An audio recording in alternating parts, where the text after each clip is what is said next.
Hi guys welcome back to my YouTube channel. आज video मु आपको जानबी फार्मर आईडी कार्ड लिस्ट क्यों मानकर आसी आपण किपरि ऑनलाइन रे घरे बसी निज मोबाइल रे किपरि आपण फार्मर आईडी कार्ड टी को डाउनलोड करेंगे।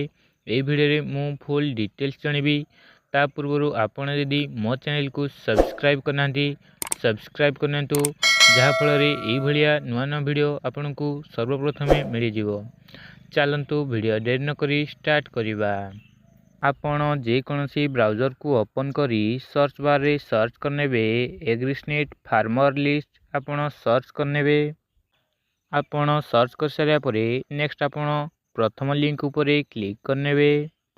आपण लिंक उपरे क्लिक कर सारा परे नेक्स्ट आपन को यही भली इंटरफेस करना। यही वेबसाइट रो लिंक मु डिस्क्रिप्शन दे दीची। आपण सीधा सड़क यही वेबसाइट को आसी पारे।